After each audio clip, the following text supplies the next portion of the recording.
Good evening. The word of the day is hinge. Probably not a hinge like you're thinking about, like a door hinge or a gate hinge, but a hinge that controls the direction of the fall of a tree.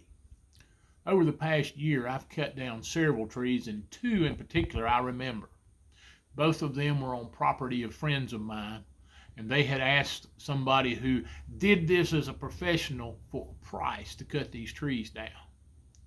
And the price was pretty high. Of course, these guys have to have insurance, and a lot of them have a lot of equipment and things like that. But they both came to me and said, "Can you help me?" And I said, "I think I can." I went and looked at the first one, and I told the guy, "I'm 99% sure I can put that tree right there." He said, "Well, if you're that sure, you go ahead and do it." I went to the second guy, and he was concerned that I could do it safely. I said, "I'm not worried about my safety." I said, "It might mess your yard up a little bit, but I can cut the tree down." He said, "Well, you go ahead and cut it down because I can't afford the price I was given by the other folks." I said, "Okay." The secret to cutting a tree down and making it fall where you want it to fall is to leave a hinge. You do an undercut on one side of the tree, and then you come with the back cut, and where the two meet, you leave a strip of wood. That's the hinge that the tree falls with.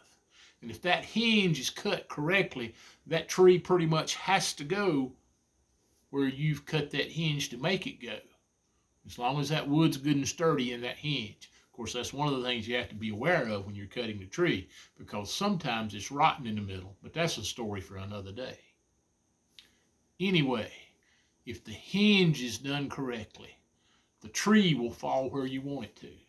In both of the cases, the tree fell exactly where I needed it to fall. In one case, it was right beside a fence, and it fell right down beside the fence without touching the fence or damaging anything. In the yard where I told the man it might tear up some things in your yard, and he has a yard that's almost like an arboretum. He's got all kind of shrubs and specimen trees and things.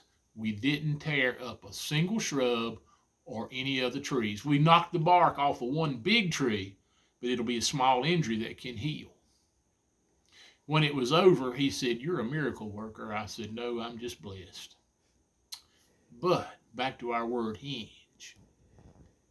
The hinge in both trees made things work out right, made things happen that were good. When things hinge upon you, make sure your actions allow things to fall right in place like both those trees did. And then everybody will have a great day.